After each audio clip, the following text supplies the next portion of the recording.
Upworthy had this incredible, brilliant video juxtaposing anti-science politicians from a different debate, the tobacco debate. Remember when they pretended like, oh no, tobacco does not cause cancer, don't worry about it.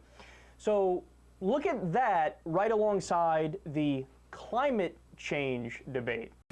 Cigarettes and nicotine clearly do not meet the classic definitions of addiction. There is no intoxication. We'll take that as a no, and again, time is short. If you could just, I think each of you believe nicotine is not addictive. We just would like to have this for the record. I don't believe that nicotine or our products are addictive. I believe nicotine is not addictive. I believe that nicotine is not addictive. I believe that nicotine is not addictive. And I too believe that nicotine is not addictive. Yes, the globe is warming, but is it really all our fault? And is it true that the debate is over? There is another side to the cigarette controversy. These scientists are among those who say the debate is by no means over.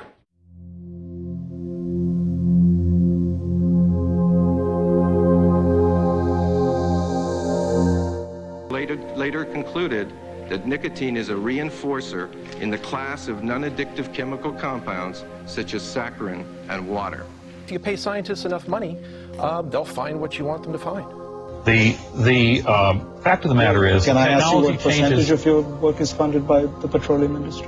I don't know, 40%. I don't know. Okay. You have received over $1 million in funds from coal and oil interests. The last grant you received from a funder with no ties to the energy industry was in 2002. That's over a decade ago. Well, first of all, the climate's always changing. I accept that climate change is happening. We don't deny that there is statistical evidence. Smokers in greater number than non-smokers do fall victim to these various diseases. And that's not the fundamental question. The fundamental question is whether man-made activity is what's contributing most to it. There are many independent men and women of science who don't believe that the causal conclusion yet has been reached. And I understand that people say there's a significant scientific consensus on that issue, but I've actually seen reasonable debate on that principle. Some are convinced in one direction, others take an opposing view.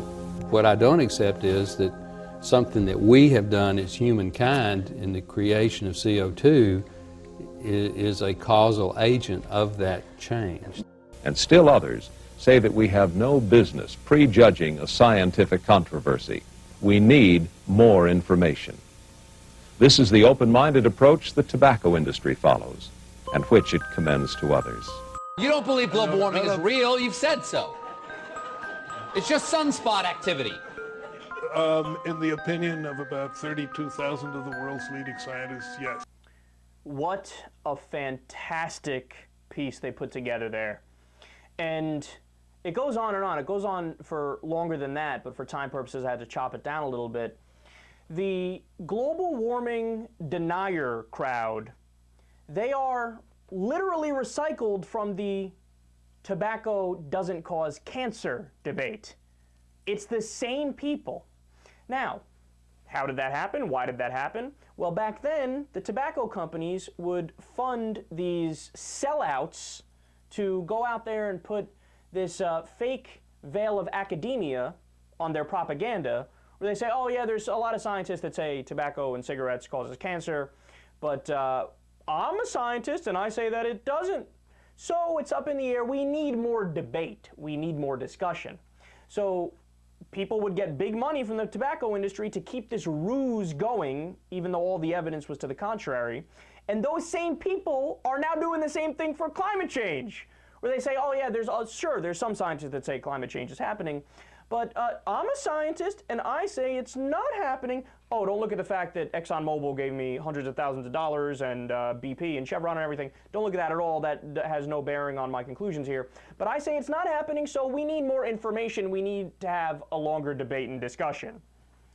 So, I mean, it's clear and utter bribery. It's bribery, it's corruption, and what it does is it stifles actual good policy and actually addressing these issues.